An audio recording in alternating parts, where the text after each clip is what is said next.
So recently I saw that Jamaica banned any music that uses swear words, promotes criminal activity, violence, drug use, scamming, and weapons. Like, they just banned it. Like, you can't do that anymore. And when I first read about this, I was just so fascinated in a way with the concept of a country banning a type of music and scamming. Like, that's just so specific. Like, why? Like, what does this even mean? Like, is this just people in Jamaica, like, can't sing songs about scamming? Or, like, do they not have access to any music from anywhere else that also talks about scamming and stuff? Like, what happens if someone in Jamaica just starts singing the F word? Like, if I went to Jamaica and I said the F word, I'd be fine. But then if I sing it in a song, I'm done. I'm going to the slammer. And it also got me thinking, have other countries banned music before? Has America banned music before? And the short answer to both of those questions is a yes and a yes. In some instances, it's just like kind of random, but others are honestly like pretty sad and kind of like disgusting, honestly, to even think about. So we'll get to those. But before we do that, like, let's answer the age-old question. Like, why even do this even? Like, why? Like, what's why? Well, in Jamaica's case, the government said that the ban was meant to cut back on material that would give the wrong impression that criminality is an accepted feature of Jamaican culture and society. And this is coming after years of a pretty bad gun violence problem, which caused Jamaica to have the highest murder rate in Latin America and the Caribbean last year. But people were really quick to criticize this because how much is banning music that says like the F word really going to stop crime from happening? Like, are people just going to forget how to do the crime because they stop listening to people sing about it? And some of the words the government actually wants to ban are just so absurd. Basically, people are supposed to avoid any type of slang that has anything to do with making money, wire transfers, acquiring wealth, or a lavish lifestyle. And the specific words that they cited are bank/foreign account, food, wallet, purse, burner phone, and client. Food? I just don't understand how wiping all of the songs about food off the map, like wiping Fruit Salad by Wiggles off the map, making it so that no one can ever sing about food ever again, is going to somehow curb the gun violence problem in Jamaica. Like, I just don't understand how this is like a solution. Like, obviously, like, nowhere likes crime, like nowhere accepts crime, but it's just weird that they would ban music when, if anything, music is just an outlet for people to sort of talk about their life experiences. Well, I mean, a lot of people use music to talk about their life experiences as a like outlet, you know, creative outlet. So I don't know. I think it's just an odd solution to be like, oh, instead of like doing something to actually fix these problems, we're just gonna silence people from talking about it. Jamaica isn't the only place that has banned music or tried to ban music. Believe it or not, Australia has also tried to do it several times. Well, not like music in general. Like, they didn't ban music, just like specific types of music in general. No, not in general. Stupid, whatever. You get what I mean. I care. You care. We care. It's just, who cares? The Anti-Defamation Commission of Australia wants the Australian versions of Spotify and Apple Music to stop streaming Kanye West's music. Like, they just want to take him off after he posted that series of anti-Semitic posts on Twitter and Instagram. If you haven't seen the posts, they're pretty bad. But the chair of this commission said that Spotify Australia and Apple Music Australia needed to send a clear message to artists that this hateful type of conduct will not be tolerated. As of now, I'm not sure if Australia actually ended up banning Ye from streaming, but I guess we'll see. This isn't the only time Australia has banned music, though. In May 1990, Nick Franklin, acting news director of the Australian Broadcasting Corporation's radio station Triple J, was suspended by the Broadcasting Corporation's management after playing a portion of Fuck the Police by NWA. Which was especially weird because the song had received airplay on the station for several months, but the head of the radio station, Malcolm Long, requested that the song be given a rest. Which is kind of ridiculous that he would suspend Nick Franklin for playing it. Like, why wouldn't he just say, let's give the song a rest? I guess maybe Nick was like, no, I want to keep playing it. As he should, it's a great song. But in protest of the suspension, Triple J played NWA's song Express Yourself on loop until the ABC reinstated Franklin. They played the song 82 times in a row until they went back on their decision. So in this case, Australia didn't outwardly ban the song. Like, the government didn't ban the song, but the guy who played the song got removed from the radio station. It's a really shitty thing to happen, and it's just a dumb, extreme sort of response to someone playing this song, especially since it was played before. Like, I just don't understand why they banned this guy over playing a song that talks about really real issues. But at least the ending of the story is nice, and at least people did come together to protest this decision, and it ended up working. I just think that the fact that the response to banning this guy from the radio station for playing Fuck the Police was to play another song by NWA called Express Yourself is just kind of a boss move, kind of a bro moment for the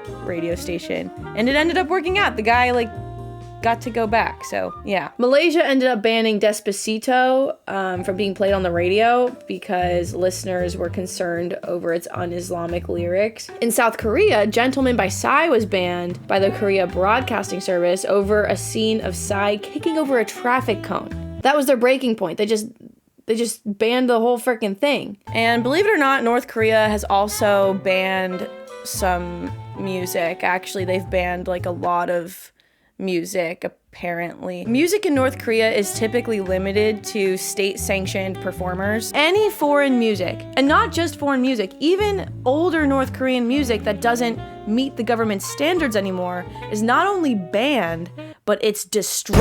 And that's not the only country that destroys music they don't deem acceptable. In South Africa, they developed these like record libraries that all the labels are forced to pass their music through before it gets released to the public in South Africa, I guess. And music that has banned lyrics, including lyrics that could influence public opinion, are also destroyed. But the way this kind of worked was music was actually rarely banned. They rarely sought out music to ban, and they only actually did ban and destroy things when people would complain about certain songs. One of the songs they did ban, though, is Another Brick in the Wall by Pink Floyd because of the lyrics, "We don't want your education," because they thought that influenced public opinion. First of all, I just can't imagine like an entire society listening to one song by Pink Floyd and being like, you know what, yeah, we don't want education either. We're done with that bullshit. I just don't see that happening. I mean, music is an incredibly powerful part of life, but I mean, I've heard the song, like I still fuck with education. I think it's great. And also, like, the influence public opinion thing is just so broad. Like, can't you argue that anything can influence public opinion? Any song, can't you argue it would influence someone's opinion on something? Like, don't you have an opinion on songs themselves? Like, if I listen to a song, I'm like, oh yeah, this is good, or this is bad, or it's mid. Now let's move on to China. In July of 2017, Justin Bieber was banned from performing in China because of a series of bad behaviors, both in his social life and during a previous performance in China. It's kind of wild because Justin Bieber's banned from like a decent amount of places. He's also banned from Argentina, the Middle East, Las Vegas indoor skydiving, and many more. The Las Vegas indoor skydiving thing is actually so ridiculous. So basically Justin Bieber and his little posse, his little cronies, showed up to this indoor skydiving place in Las Vegas as they were closing. And the people there were like, dude, we're literally closing. Like, most people would just get the door slammed in their face, right? But no, not Justin Bieber. No. He went, do you know who I am? I'm Justin ass Bieber, and I want to skydive with me and my cronies. So then what were they going to do? Say, no, it's Justin Bieber. He sing Baby. He's Justin Bieber from music. So he got to do the skydiving. He got what he wanted at the end of the day. Little baby got what baby wanted. Apparently he was like really rude to everyone at the skydiving place, and him and his little fellas like trashed the bathroom. They totally wrecked it. They wrecked it. After closing too, so it's just like, okay, now they have to go fix that. And then when the time came for them to pay the bill, the $1,600 bill for the indoor skydiving, Justin Bieber literally said, like, what if, like, would it be so crazy if instead of paying this bill, I just gave you a shout out on my Instagram? Would that be crazy? Like, I'm not making that up. He literally said that. Is it like, I just can't, like. China also likes to ban celebrities who like the Dalai Lama. Maroon 5 had concerts canceled in China after one of the band members posted a Twitter message for the Dalai Lama's 80th birthday. Oasis concerts in China were canceled after the lead singer performed at a Free Tibet concert in New York City. Lady Gaga posted a video of her meeting with the Dalai Lama before a conference in Indianapolis, and you'll never guess what happened next. Oh yeah, Lady Gaga banned from China. Sorry. Bjork was also permanently banned from performing in China in 2008 after yelling Tibet numerous times after her concert's closing song, Declare Independence. So in the UK, when Radiohead released Creep, they actually got like little to no airplay on the radio. You're probably wondering why. They are Radiohead after all. What's radio without the head? Well, I'll tell you. The people in the UK literally thought the song was too depressing. And not only that, but the song does have the F word in it. And the BBC does not like the F word. No, and no. But aside from Creep, BBC once banned 67 pop songs from the radio in 1991 because of the Persian Gulf War. The songs they banned were anticipated to offend and upset the public at this sensitive period in time. And these songs included In the Air Tonight by Phil Collins, Walk Like an Egyptian by the Bangles, Cher's Bang Bang, Eric Clapton's I Shot the Sheriff, and Give Peace a Chance and Imagine by John Lennon. So believe it or not, the US has also done a fair amount of banning music and at least trying to ban music, both sort of local examples and full-on like government examples. So after 9/11, this thing called the Clear Channel Communications, which is this like thing in Texas, it's like this radio empire that controlled 1,200 radio stations that like 110 million listeners would tune into. They drew up this blacklist of songs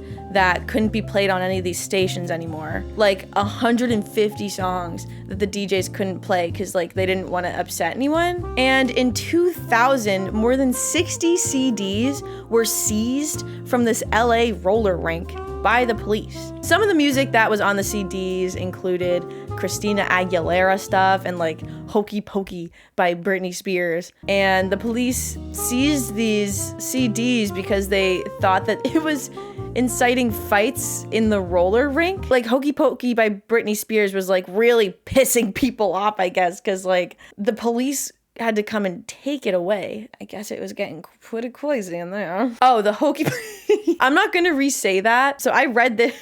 I like totally missed the comma between Britney Spears and the Hokey Pokey. So I thought that there was some Britney Spears song called the Hokey Pokey that was really pissing people off. But no, Britney Spears, just in general, the Hokey Pokey, the song, and Christina Aguilera were all things that were just really pissing people off. Listen, the Hokey Pokey, like the old-fashioned one that everyone knows and loves, makes sense to me. If the Hokey Pokey came on while I was trying to ice skate and people were doing that, I would be... Let's just say it wouldn't end well. Let's just say it would not be a pretty sight in that LA. That's just so insane. Like, that's just such an insane image to imagine. Like, a bunch of people in a Los Angeles roller rink just, like, beating the absolute hell out of each other because the Hokey Pokey's playing. Like, I would want to see that. In 1988, an 18-year-old student was suspended from a Michigan high school for wearing a Korn t-shirt. Like, the band Korn from music. Like, he literally just wore a Korn shirt and then got suspended over Korn. With a K. In 1975, radio stations across the country refused to play Loretta Lynn's The Pill because it references birth control. And one of the worst instances that came to mind that happened in the US was what happened with Billie Holiday. It's like genuinely really heartbreaking and just like a disgusting part of American history, but I felt like it was important to talk about. So basically, Billie Holiday used to perform this song called Strange Fruit, and this song protested the lynching of Black Americans with the lyrics comparing the victims to fruits hanging from a tree. And the song was actually inspired by a poem written by Abel Meeropol, a Jewish teacher and civil rights activist, after he saw a photo of two Black men hanging from a tree. And at first he wrote a poem, then he turned it into a song, and then he passed this song off to a nightclub owner. This nightclub owner showed the song to Billie Holiday, and Billie Holiday felt like she really needed to perform this song. She didn't really like performing the song because it reminded her a lot of how her father passed away. He had a fatal lung disorder, but hospitals would literally turn him away because he was Black, and then he died. This song eventually caught the attention of the government, and the guy who used to run the Federal Bureau of Narcotics, named Harry Anslinger, really wanted to get Billie to stop singing the song. and whenever he told her to stop singing it, she would refuse. But the government was afraid of the impact the song was having, and since they couldn't arrest her for singing the song, they instead pivoted to trying to arrest her on drug charges. And eventually they did at one point, because Harry Anslinger was so obsessed with making sure Billie Holiday could never sing again that he would, like, plant FBI agents at her concerts and, like, get them to befriend her. And then this one guy who was an undercover FBI agent, like, went backstage with her, and, like, she did drugs in front of him, and then they arrested her. She went to jail for like a year, and then she lost her license to be able to perform, like, in general at bars and stuff. Which in the end, I mean, it's not like she never performed again after that. She would, like, sell out Carnegie Hall and stuff like that. But it's so insane. Harry Anslinger literally not only would send undercover FBI agents to try to get her in the act, but he's even had people plant drugs on her to try to get her arrested. Like, she didn't even have anything on her, and they planted it on her. Billie Holiday was literally on her deathbed, and Harry Anslinger had his men go to the hospital and handcuff her to the bed. And although Billie had been showing gradual signs of recovery, Anslinger's men forbade the doctors to offer her any treatment, and then she died within days. Over a song that talks about the struggles of Black Americans and the murder of them because of the color of their skin. It's so insane. If you want to learn more about this, I would highly recommend watching The United States versus Billie Holiday. I'm pretty sure it's on Hulu. It's based on this one section of this book called Chasing the Scream by Johann Hari. It's a really good book. And it's about more than just Billie Holiday, but the story about her is like a decent chunk of the book. So I would seriously recommend checking these out. It's really sad stuff, but it's really eye-opening. So, is it right to censor music? I mean, in these instances, I just don't really see how banning certain types of music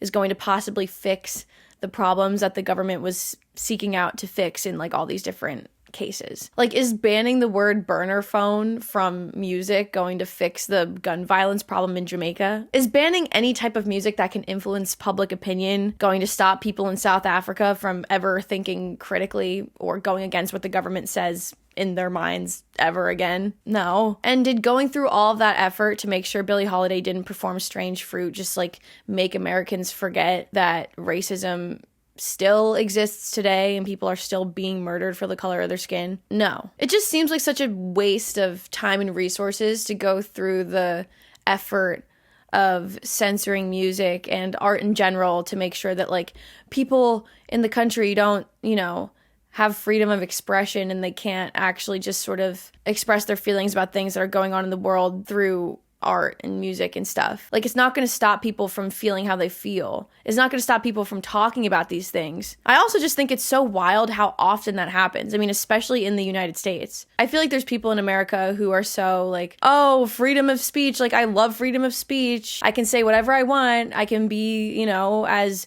hateful as I want, but then suspend a kid from school for wearing a Korn t-shirt and make sure that a song that references birth control isn't played on the radio. So what do you think of all this? Do you think it's right to censor music and art? Are there any instances of censorship that I didn't talk about that you know of? Let me know. And if you made it this far into the video, thank you so much for watching. It would mean a lot if you gave the channel a little sub, gave this video a little like. We upload once a week. Every Wednesday, baby. Yeah, let's go. Come on, Detroit. Let's go. Put those hands up, Detroit. Love you guys. Bye.